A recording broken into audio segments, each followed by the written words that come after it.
Assalamualaikum warahmatullahi wabarakatuh. Halo teman-teman semua. Bagaimana kabarnya hari ini? Semoga teman-teman semua pada masa pandemi ini tetap diberikan kesehatan dan teman-teman semua dijauhkan dari segala penyakit. Amin. Pada kesempatan kali ini izinkan saya Lisa Damayanti Tantular dari kelas 4 BPG SD Universitas Muhammadiyah Tangerang mengucapkan terima kasih kepada dosen kami yaitu Bapak Romi Ramdan Ginajar SPDI MPD MOS yang telah memberikan kami kesempatan untuk melakukan presentasi mengenai desain program pengayaan yang akan saya bawakan bersama dengan rekan saya yaitu Gestika Rahma.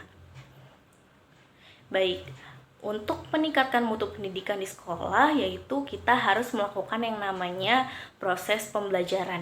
Nah, dalam proses pembelajaran ini tentunya peran guru sangat penting dalam meningkatkan mutu pembelajaran. Apa sih yang dilakukan guru? Jadi guru itu harus diharapkan mampu untuk memilih strategi yang tepat supaya tujuan pembelajaran itu tercapai dengan baik, supaya peserta didik dapat memahami apa yang diberikan gurunya. Lalu, dalam rangka membantu peserta didik mencapai tujuan pembelajaran ini, pastinya seorang guru harus melakukan pembelajaran itu dengan baik, dengan menarik gitu ya, supaya murid-murid tidak bosan, tidak merasa menyenangkan gitu, pembelajaran terasa menyenangkan bagi peserta didik. Nah, tetapi tidak semua peserta didik memiliki kemampuan yang sama. Tentunya peserta didik itu memiliki kemampuan yang berbeda-beda dalam melakukan menerima pembelajaran yang diberikan oleh guru. Nah, pastinya ada murid yang mengalami kesulitan dalam melaksanakan pembelajaran ini. Nah, untuk mengatasi masalah tersebut, setiap satuan pendidikan itu perlu mengadakan yang namanya perbaikan atau pengayaan.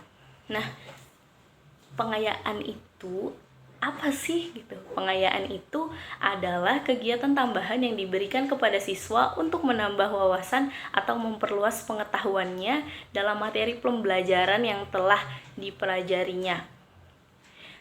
Nah, pembelajaran pengayaan ini juga dilakukan untuk memberikan kesetaraan bagi siswa yang belajarnya lebih cepat. Nah, hal ini tetap dilaksanakan pada suatu keyakinan bahwa pelajaran merupakan suatu yang menyenangkan sekaligus menantang. Lalu, macam-macam kegiatan pengayaan ini terbagi menjadi dua macam. Yang pertama ada pengayaan horizontal dan yang kedua pengayaan vertikal. Untuk pengayaan horizontal yaitu upaya memberikan tugas sampingan yang memperkaya pengetahuan siswa untuk mengetahui materi yang sama. Jadi pastinya siswa itu memiliki kemampuan yang berbeda-beda. Untuk menyamakan kemampuannya itu maka perlu diadakannya pengayaan, supaya pastinya kan siswa ada yang cepat mudah merasa bosan, ada yang mudah untuk menerima itu. Jadi karena diadakannya program pengayaan ini tentunya memberikan kesempatan siswa yang kurang memahami untuk lebih memahami materi yang telah diberikan, karena kita melakukan pembelajaran lagi gitu, lebih paham. Dan yang selanjutnya yaitu pengayaan vertikal. Kegiatan pengayaan ini berupa peningkatan dari tingkat pengetahuan yang sedang diajarkan ke tingkat yang lebih tinggi, sehingga siswa maju dari satuan pembelajaran yang diajarkan ke yang berikutnya. Selanjutnya, untuk apa sih diadakan program pengayaan ini? Jadi program pengayaan ini dilakukan untuk meningkatkan pemahaman dan wawasan terhadap materi yang sedang atau yang telah dipelajari siswa agar dapat belajar secara optimal dengan baik.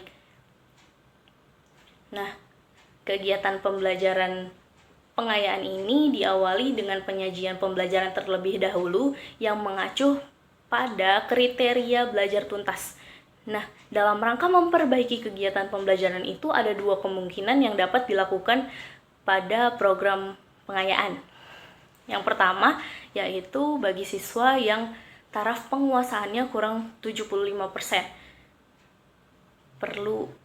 Untuk yang kurang ini perlu diadakannya perbaikan atau remedial teaching.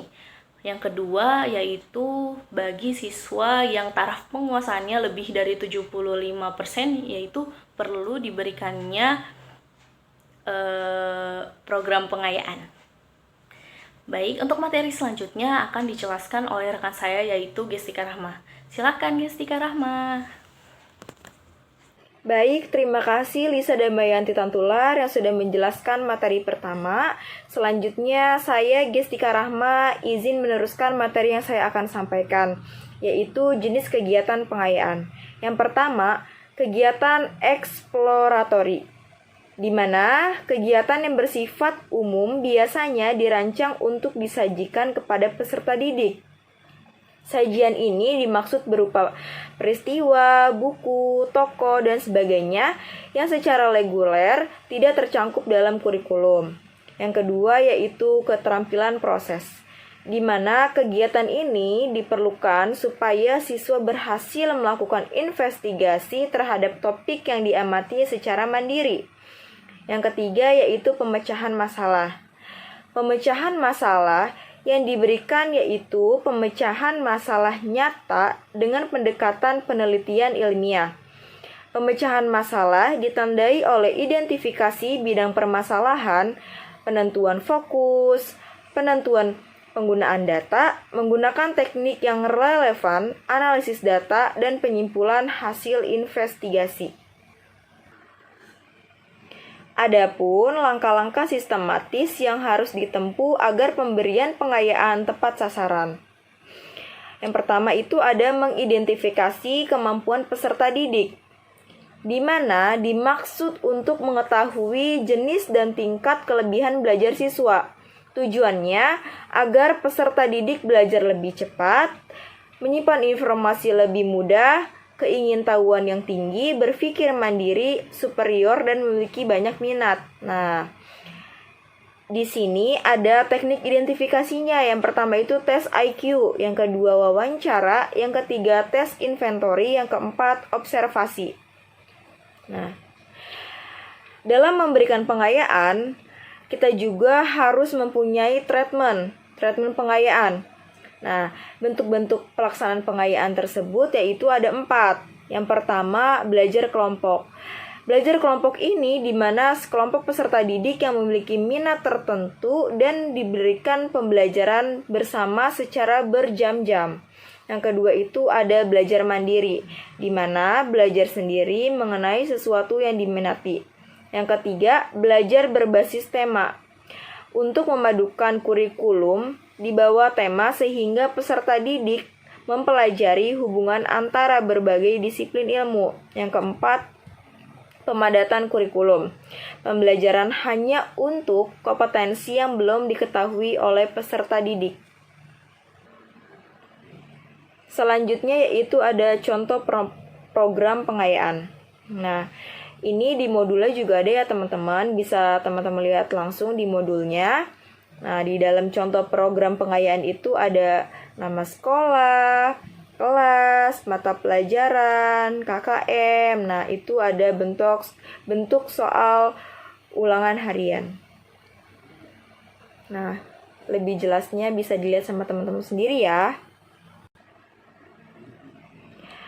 Kita telah sampai materi akhir, penjelasan akhir. Nah, dapat kami simpulkan bahwa jadi pengayaan adalah kegiatan tambahan yang diberikan kepada siswa yang telah mencapai ketentuan dalam belajar dengan tujuan untuk menambah wawasan atau memperluas pengetahuannya serta meningkatkan pemahaman dalam materi pelajaran yang telah dipelajarinya.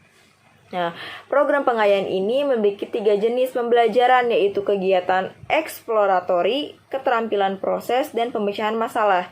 Agar pemberian pengayaan tepat sasaran, perlu mengidentifikasi kemampuan peserta didik dan memberian perlakuan atau treatment pembelajaran. Nah, Sekian penjelasan dari saya, Gestika Rahma, dan rekan saya, Lisa Damayanti Tantular. Semoga dapat dimengerti oleh teman-teman semua. Kurang lebihnya mohon maaf. Wassalamualaikum warahmatullahi wabarakatuh.